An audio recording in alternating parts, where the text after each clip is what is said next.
চেষ্টা করে।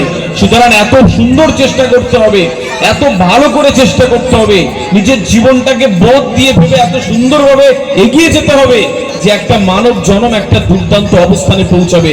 সম্মানিত উপস্থিতি, আপনারা সিরিয়া বলে একটি দেশের নাম শুনে থাকবেন। ওখানকার কারাগারে একজন শিক্ষক বন্দী রয়েছে।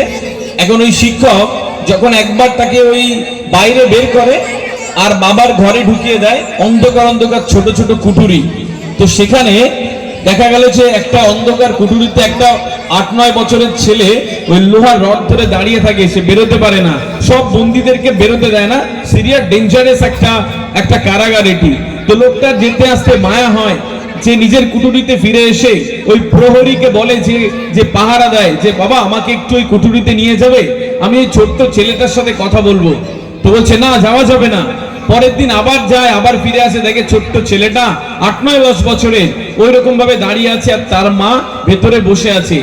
তো ওকে আবার বলে যে আমাকে ওই ছোট্ট ছেলেটার কাছে একটু নিয়ে যাবে, ছেলেটার কাছে একটা গল্প বলে আসবো, একবার হাত বুলিয়ে আসবো, আমার মায়া হয়। বলছে না, যাওয়া যাবে না। প্রতিদিন বলে। তো একদিন প্রহরীর মায়া হলো যে যান, আপনাকে 10 মিনিটের জন্য ওখানে যেতে দেবো, আবার আপনাকে ফিরে আসতে হবে 10 মিনিটের মধ্যে, আমি সামনে দাঁড়িয়ে থাকবো। শিক্ষক বলছে ঠিক আছে, আমি যাব ওখানে। ওই কুঠুরির দরজা খুলে যখন ওর মধ্যে গেল, দেখো ওই ছেলের মধ্যে ওর মা বসে আছে দূরে অবচেতন হয়ে, ছোট বাচ্চা ছেলে 8-10 বছরের, ও লোহার রড ধরে দাঁড়িয়ে আছে। শিক্ষক গিয়ে গালে একটু হাত বুলিয়ে বলছে বাবা তোমাকে একটা গল্প শোনাবো আজকে। তো চুপ করে আছে, চোখগুলো ছলছল করছে। এতদিন পরে কেউ তার সাথে কথা বলতে এলো। তখন শিক্ষক বলছে বাবা জানো একটা কাক ছিল। তো যেই বলেছে একটা কাক ছিল, সে তখন উত্তর দিচ্ছে যে স্যার কাক কি? তো লোকটা একটু ধাক্কা খেলো। তখন বললো যে কাকটা একটা গাছে বসেছিল। তখন ওই ছোট্ট ছেলেটি উত্তর দিচ্ছে যে স্যার গাছ কি? যখন এটুকু বলেছে তখন শিক্ষক হাউ হাউ করে কাঁদছে। প্রহরীকে বলছে যে তুমি আমাকে কুঠুরিতে নিয়ে যাও আর একটু বীজ দাও, আমাকে কুঠুরিতে নিয়ে যাও আর একটু বীজ দাও, আর চিৎকার করে কাঁদছে। তাকে কুঠুরিতে নিয়ে গেল, বীজ দেওয়া হয়নি, কিন্তু বহুদিন তিনি রাতে ঘুমাতে পারেননি। ওই কথাটা তার বাজছে যে ওইটুকু একটা ছেলে আজও আকাশ দেখেনি, কাক কি বলে জানে না, একটা গাছ কিরকম সে জানে না, এরকম একটা জন্ম সে পেয়েছে। ব্রুনাই বলে একটা দেশ আছে, এরকম 7-8 বছরের একটি ছেলে সকালবেলা ওঠে আর দুটো ডাব্বা নিয়ে জল আনতে যায় 8-10 কিলোমিটার দূরে। ওখানে জল পাওয়া যায় না, সকালে উঠে জল আনতে যায় আর ফিরে আসে সন্ধে হয়ে যায়। পড়বে কখন? কঙ্গো বলে একটি দেশ আছে, 8-9 বছরের ছেলেরা শুধু দুবার খাবে বলে ওরা কয়লা খনিতে ঢুকে যায়, আর সেখান থেকে মাঝে মাঝে বেরোতে পারেন, ধস চাপা পড়ে পুড়ে মারা যায়। এরকম একটা জীবন ওরা পেয়েছে।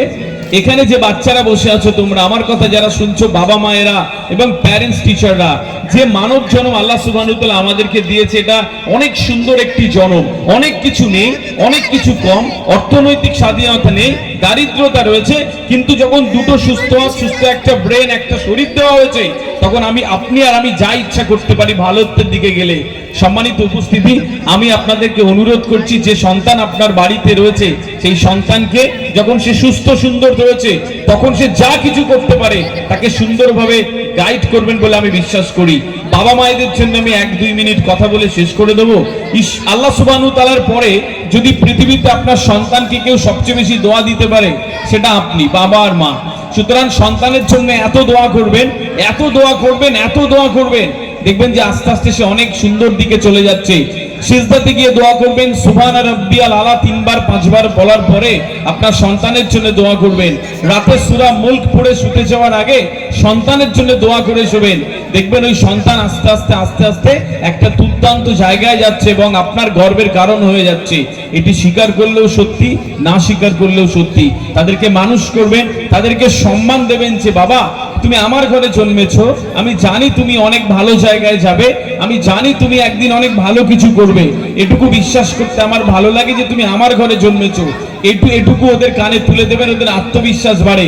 আর দোয়া করবেন, আর ওদেরকে স্বপ্ন দেখাবেন, ওদেরকে স্বপ্ন দেখাবেন যে বাবা পড়াশোনা করতে হয়। কোনো একটি ছোট ছেলে এখানে সে হয়তো পারফর্ম করলো, সে মায়ের কাছে গিয়ে বলছে মা জানো আমি একটা গাড়িতে গেছি, ছবিতে আমি ওরকম একটা মার্সিডিজ গাড়ি কিনবো। এখন আপনি শোনার আগেই বলে দিলেন বাড়ি যা মার্সিডিজ গাড়ি কিনবে, যা পড়গে। এখন ওর স্বপ্ন ভেঙে গেল। ও যতই ভালো স্কুলে দেন, ও ওর পড়াশোনা আর হবে না, কারণ ও জানে শুধু পড়তে হয়।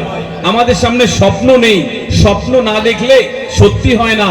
যার স্বপ্নের আয়তন যত বড়, তার সাফল্যের আয়তন তত বেশি। আপনার সন্তানকে স্বপ্ন দেখাতে হবে। যদি কোনো ছোট্ট মেয়ে এসে বলে, মা আমি আর্টিস্ট হব, ভালো ছবি আঁকবো, চিত্রশিল্পী হব, তা কদিন পরে তার পড়ার টেবিলের সামনে একটা ছবি, পোর্ট্রেট করা ছবি দিয়ে বলবেন, মা যদি পড়াশোনা করো তাহলে এত সুন্দর ছবি আঁকা যায়, অনেক বড় হওয়া যায়। ছেলেটার সামনে একটা গাড়ির ছবি দিয়ে বলবেন, বাবা এরকম ভাবে যদি পড়াশোনা করো ভালো করে, তাহলে এর থেকে বড় গাড়ি কিনতে পারবে। ওরা আত্মবিশ্বাস ফিরে পায়, ওদের ভালো লাগে, আর ওরা অনেক বড়ত্বের দিকে যেতে যায়।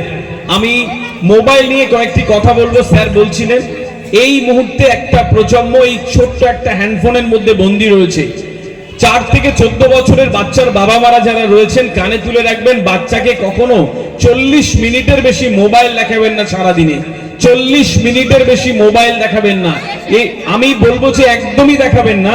তারপরেও যদি দেখাতে হয় অনলি 40 মিনিটস, এর বাইরে যদি দেখান ওর কল্পনা শক্তি কমে যায়, ওর মেজাজ খিটখিটে হয়ে যায়, ও আগামী দিনের চিন্তা করতে পারে না, ওর ইমাজিনেশন পাওয়ার নষ্ট হয়।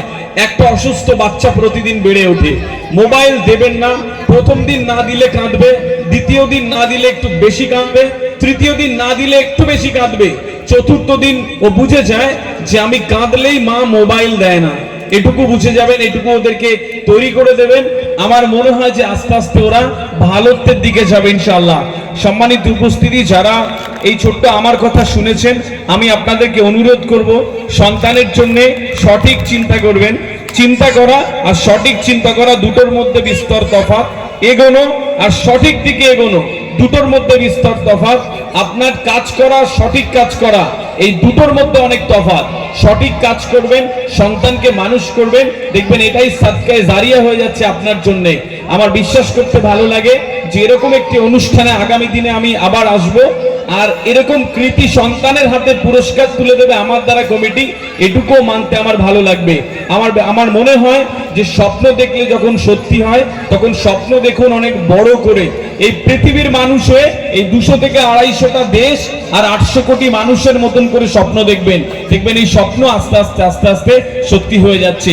এটুক বলে শেষ করি। ওই সূরা নাজম আয়াত নাম্বার 39, আল্লাহ সুবহানাহু ওয়া তাআলা সেদিন কোরআন কি মানুষ ওইটা পায় যা সে চেষ্টা করে। আজ থেকে মন থেকে চেষ্টা করবেন। একটা সুন্দর জীবনের শুভেচ্ছা থাকলো। আসসালামু আলাইকুম।